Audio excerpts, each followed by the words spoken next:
Aprubahan ni Pangulong Rodrigo Duterte ang pagkakaroon po ng tripartite agreement sa pagitan ng mga lokal na pamahalaan, national government at sa ilang pharmaceutical companies para po sa vaccine procurement ng kani-kanilang lokalidad.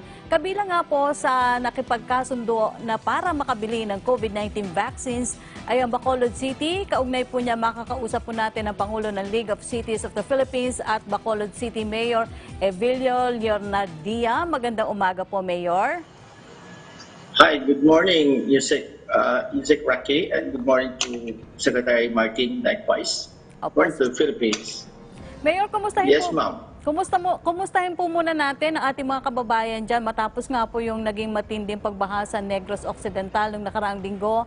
Ano po yung idinulot nito sa inyong lungsod at sa ngayon po ba ay maayos na o normal na ang sitwasyon ngayon dyan, Mayor?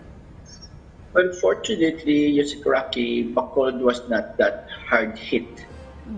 It's more on in the cities of Talisay, Silay, Victorias, and the municipality of Magaluna. Yes, Bacolod had some floods, but we can say it was not that problematic so far, because maybe it was also dependent on the amount of rain that came in. So Bacolod it's colder here than the usual. We have 24 degrees centigrade, and that's unusual to be in that, to be having that temperature like that. That's the situation as of the moment. But the other cities were quite hard hit. Okay, Mayor, mapunta naman tayo doon sa vaccine. Nagkapirmahan po na kayo ng AstraZeneca ng tripartite agreement at nag-allocate po ang Bacolod City LGU ng 300 million pesos for the vaccine. Bakit po AstraZeneca ang napili niyong bakuna, Mayor? Well, it's like this. The League of Cities of the Philippines, or LCP, actually created a committee for vaccine availment as early as December. We thought that was a necessity, considering that this is a new body, considering that we are all so unfamiliar with the possible details that could come into having to procure this, to distribute this, and to implement all this. Now, so I gave an instruction to our secretariat, headed by Veronis Hitosis, that we should be able to talk to all these prospective pharmaceutical firms so that we would be able to get all the specifications and all the details, or particularly the efficacy of all these vaccines, so that when we started, the first that was available was AstraZeneca, but it does not mean that this is going to be exclusive. There are about 8 of these different products, and we're supposed to talk to each one of them, and we should be able to relay all this information to the city mayors so that they can be properly guided as to which vaccine should they prefer in the end, when we would have already decided to actually avail of these vaccines. Now, Mayor, that AstraZeneca already applied for emergency use authorization. May tinitingnan na po bang target date kung kung kailan po makakarating sa Bacolod ang vaccine at kung ilang dosages po ang pwedeng i-allocate sa inyo? Well, they told us that, in fact, we signed a non-disclosure agreement, or we are supposed to be, those details are supposed to be confidential, but in terms maybe of expecting it to be delivered, it is about the start of the third quarter. And but we haven't talked to the other pharmaceutical firms yet, because tomorrow we will have a general assembly of the mayors, and no less than Vaccine Czar, Secretary Charlie Galvez is going to be our main speaker. With him will be the Food and Drug Director General, Yusek Domingo, And probably after the meeting tomorrow, more or of these details can be somehow clarified. And so our target is to situate that the city mayors are guided so that, because we believe that the procurement process will have to involve naturally the national government. It is not expected that the local government units will themselves be able to connect with these pharmaceutical firms, because these firms are supposed to deal directly with the national government, and we should be coordinating with the national government so that we can rationalize all this. And after all, we view all of this exercise as a matter of teamwork, because when this all started, we were even of the impression that all the vaccines will come from the national government, until the idea of the LGUs, particularly the cities in our case, should also be able to participate and assist and somehow coordinate with the national government, and maybe for purposes of information. Opo. The LCP, as reported to me by our executive director last night, Veron Vistosis, we had already the commitment of about 61 cities, and altogether that amounts to something like more than 10 billion pesos. So we feel that this is our chance, likewise, to be contributory to the national effort to vaccinate all our people, and that is why we feel that this is a matter of teamwork, and we are doing our part. Opo. Mayor, specific to Bacolod City naman po, you allocated po ba na 300 million pesos sa budget? Saan daw po kukunin ang budget na ito, or magkakaroon o napag-usapan po ba yung budget realigning na gagawin ng LGU? We have savings, and fortunately for us, we're ready with that money. And of course, where we are concerned, we believe that it is our commitment and it is our policy to situate that when the health and lives of our people are concerned, the policy is, the battle cry is go for broke.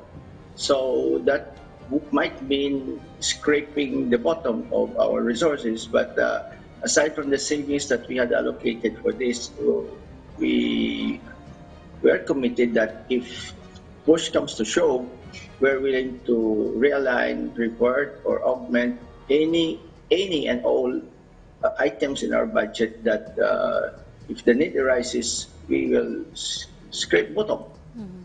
Mayor, ilang katao po yung tinatarget na mabakunahan sa inyong syudad? May priority list din ba na uunahin ng LGU, or free for all po ang vaccine? Well, as of the moment, of course, para sa amin, the dream is to vaccinate everybody. But when you're talking of Bacolod City, for example, you're talking of 613,996.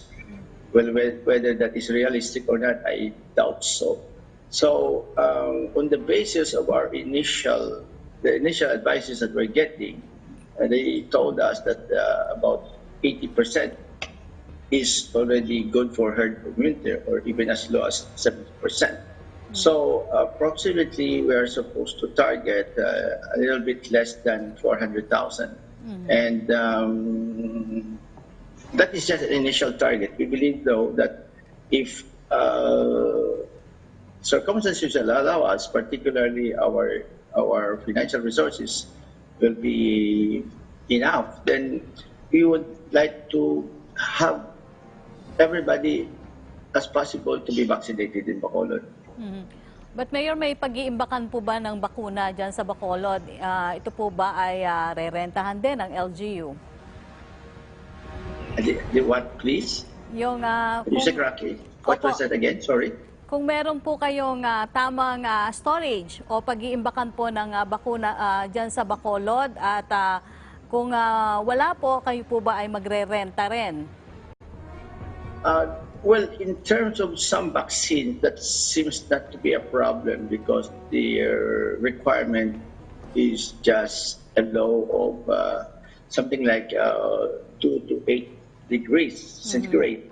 But there are brands which may require us to store it in a much different, you know, temperature basis. And so if we're talking of the 70 minus 70 degrees facility, uh, we are asking our Legal City Secretariat to survey on this because I we do not have that facility, and probably almost everybody outside of Metro Manila most likely would not have that kind of facility. So that is also something for the marketing strategies of all these vaccine firms to check on how will this be made available for all of us all over outside of Metro Manila. You're here in Metro Manila, medyo mababa po yung confidence ng mga tao na magpa-vaccine o magpapabakuna. Diyan po sa inyo, kumusta po yung pagtanggap ng inyong constituents based po sa information drive na ginagawa nyo tungkol sa vaccination program? Majority po ba gusto magpabakuna or may nag-express ng doubt or nag-aalinlangan po? Secretly, we believe that orientation or that attitude seems to be universal because not just in the Philippines, not just in Bacolod, I believe even in the USA that is a problem in an extent. However, we are confident that once we would have intensified the vaccination and the education information campaign, and it looks like most of these people in our informal stories are of that wait and see attitude because they do not want to be the first line. They would want to be, they are interested, but of course, given the past experiences of our people in vaccination, I think that is quite understandable. But we feel that what I had been using as my campaign in the media is that experience we were told of a Bacolod who was one of the first to be vaccinated in Canada. And so when she was asked, what made you decide? Because she admitted that they were also apprehensive, telling us that story that when they were brought to the vaccination center, they were in one bus, they were also silent because they were also quiet because they were all praying. Because of course, that is quite expected and understandable. But in the end, she said that it was a choice between COVID and vaccination, and they concluded that COVID is more dangerous than vaccination. That's why they decided to vaccinate. That is the kind of campaign that we will be using here in Bacolod City. Okay, Mayor, parting message na lang po para sa inyong mga kababayan dyan sa Bacolod City. Okay, yeah, well, Bacolod has improved a lot in terms of the COVID situation because from a very high 86 cases average daily in September, in December it went down to only 5. And we had many deaths during those months. And for the month of January, fortunately, we had only recorded one. That even our hospital utilization rate, which was almost 100% before, has gone down now to only 28%. And our active cases as of today, from what used to be the high 1,400, it is now only 55.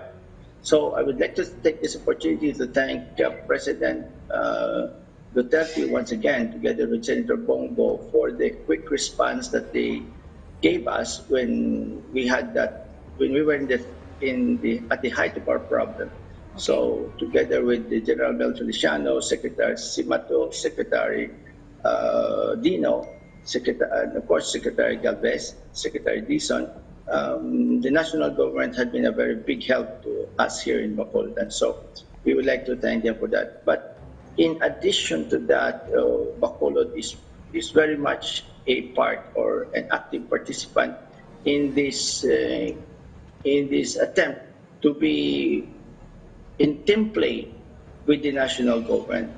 And we believe that this is all about teamwork, and we would like to see the principle of the allocative efficiency, or meaning the optimal distribution of goods and services to the consumers in terms of their preferences, which is a principle being fed to us by our executive director, Veron.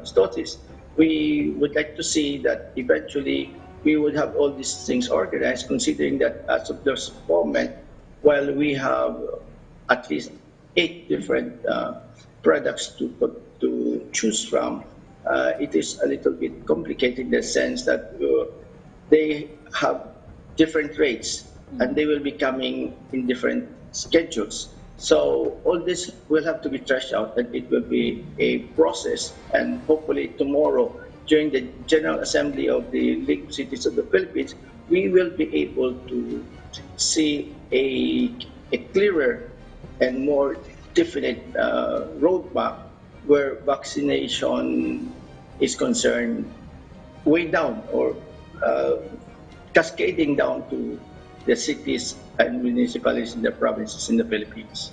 Okay. Thank you very much, Mayor Evelio Leonardia mula po sa Bacolod City. Stay safe, Mayor. Thank you so much, Isaac Rocky. You too, and Secretary Martin. Please stay safe. We need you. Thank you.